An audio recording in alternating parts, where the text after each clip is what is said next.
ভাবুন তো, একদিন সকালে ব্রাশ করতে করতে হঠাৎ হাত দিয়ে বুকের পাশে একটা শক্ত গাঁটের মতন কিছু দেখতে পেলেন। মুহূর্তের মধ্যেই শরীর ঠান্ডা হয়ে গেল এবং বুক ধড়ফড়ও শুরু করে দিয়েছে। এটা কি ব্রেস্ট ক্যান্সার নাকি অন্য কিছু? প্রিয় দর্শক, আজকের ভিডিওতে আমরা কথা বলবো যেটা প্রতিটি নারীর জানা দরকার। ব্রেস্ট ল্যাম্প কখন আসলেই বিপজ্জনক হতে পারে। তবে ভয় নেই, সব ল্যাম্পসই কিন্তু ক্যান্সার নয়। কিন্তু কোনগুলো উপেক্ষা করলে বিপদ হতে পারে সেটা সত্য জানানোই আজকের উদ্দেশ্য। তাই ভিডিওটা শেষ পর্যন্ত দেখতে থাকুন, কারণ শেষের দিকে আমি বলবো একটি এমন লক্ষণের কথা যা অনেক নারী অজান্তে এড়িয়ে যান, অথচ সেটিই হতে পারে সবচেয়ে বড় বিপদের ইঙ্গিত। প্রথম পয়েন্ট, সব লাম্প কি ক্যান্সার? প্রথমেই একটা ভুল ধারণা ভাঙতে হবে। সব ব্রেস্ট লাম্প মানেই ক্যান্সার নয়।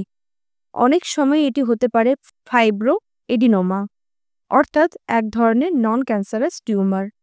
আবার কারো ক্ষেত্রে হতে পারে সিস্ট, যেখানে দুধের গ্রন্থিতে তরল জমে থাকে। এবারে প্রশ্ন হলো, তাহলে আমরা কিভাবে বুঝবো কোনটা নিরাপদ আর কোনটা ভয়ঙ্কর?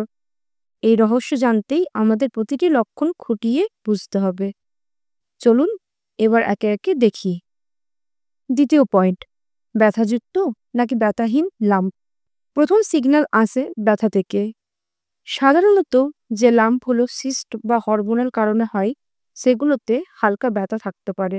কিন্তু যদি কোনো লাম্প একেবারেই ব্যথাহীন হয় তবু বড় হতে থাকে, তখন সেটা বিপদের ঘন্টা বাজাচ্ছে।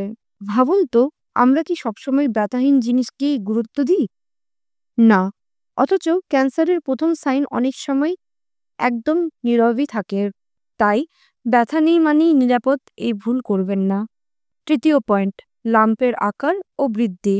লাম্প যদি ছোট হয় এবং কয়েকদিন পর মিলিয়ে যায়, সাধারণত তা ভয়ের কারণ নয়। কিন্তু যদি দেখেন লাম্পটা ধীরে ধীরে বড় হচ্ছে, মাসের পর মাস ধরে একই রকম আছে, তাহলে অবশ্যই ডাক্তারের কাছে দৌড়াতে হবে। কারণ ক্যান্সারাস টিউমার চিকিৎসারে কিন্তু ধারাবাহিকভাবে বড় হতে থাকে। এবারে প্রশ্ন হলো, আপনি কি আপনার শরীরের পরিবর্তনগুলো নিয়মিত খেয়াল করেন? যদি না করেন, আজ থেকেই আয়নার সামনে দাঁড়িয়ে ব্রেস্ট সেলফ এক্সামিনেশন শুরু করুন। কারণ প্রতিদিন মাত্র কয়েক মিনিট খরচ করে হয়তো আপনি নিজেই বাঁচাতে পারবেন নিজের জীবন। চতুর্থ পয়েন্ট, স্তনের চামড়া ও নিপলের পরিবর্তন। শুধু লাভ নয়, চারপাশের চামড়ার দিকেও খেয়াল রাখুন। যদি দেখেন স্তনের চামড়া টেনে ধরার মতো ভেতরে ঢুকে যাচ্ছে, কমলার খোসার মতো গর্ত গর্ত হচ্ছে, নিপল ভেতরে ঢুকে যাচ্ছে বা অস্বাভাবিক তরল বেরোচ্ছে, তাহলে আর দেরি করবেন না। এগুলোই হলো ক্যান্সারের প্রাথমিক বিপজ্জনক লক্ষণ। এখন ভাবুন, একটি ছোট্ট পরিবর্তনকে আমরা যদি অবহেলা করি, সেটি কি পরে বিশাল বিপদ ডেকে আনতে পারে? তাই শরীরের প্রতিটি সিগন্যালকে গুরুত্ব দিন। এটা আপনার নিজের প্রতি দায়িত্ব। ফিফথ পয়েন্ট, পারিবারিক ইতিহাস ও বয়স। আপনি হয়তো ভাবছেন, আমার তো কোনো সমস্যা নেই, তাহলে চিন্তা কেন করব? কিন্তু যদি আপনার মা, বোন বা পিসির ব্রেস্ট ক্যান্সারের ইতিহাস থাকে, তাহলে আপনারও ঝুঁকি বাড়তে পারে।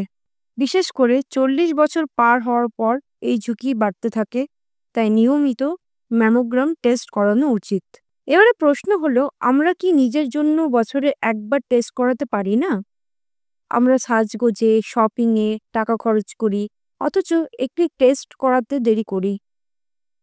মনে রাখবেন, সময় মতন ধরা পড়লে ব্রেস্ট ক্যান্সার 100% নিরাময় সম্ভব। সিক্সথ পয়েন্ট, কখনো অবহেলা নয়, ডাক্তারের কাছে যাওয়ার সময় সঠিক করুন। শেষ এবং সবচেয়ে জরুরি কথা, যদি কোনো লাম্প টানা 2 সপ্তাহের বেশি থাকে, আকারে বাড়ে, ব্যথাহীন হয় অথবা উপরের লক্ষণগুলোর সাথে মিলে যায়, তখনই ডাক্তারের কাছে যান। কারণ প্রাথমিক পর্যায়ে ধরা পড়লে ব্রেস্ট ক্যান্সার চিকিৎসায় সফলতার হার অনেক বেশি থাকে। কিন্তু দেরি করলে হয়তো সুস্থ জীবন থেকে আপনি নিজেই বঞ্চিত হবেন। দর্শক বন্ধুরা, আজ আমরা দেখলাম কোন কোন লাম্পকে হালকাভাবে নিলে বিপদ হতে পারে। কিন্তু একটা প্রশ্ন থেকেই যায়, সবসময় কি হাত দিয়ে ধরা যায় এমন ল্যাম্পই কি ক্যান্সারের লক্ষণ, নাকি শরীর আরও লুকিয়ে কিছু সংকেত দেয়? এই প্রশ্নের উত্তর আমি দেব আমার পরের ভিডিওতে। যেখানে বলবো ব্রেস্ট ক্যান্সারের লুকানো 5টি প্রাথমিক লক্ষণ যা চোখ এড়িয়ে যায়। ততক্ষণ পর্যন্ত নিজের শরীরকে ভালোবাসুন, খেয়াল রাখুন আর সত্যিটা অন্য নারীদের সাথে শেয়ার করুন, কারণ আপনার একটি শেয়ার হয়তো কারো জীবন বাঁচাতে পারে। ধন্যবাদ।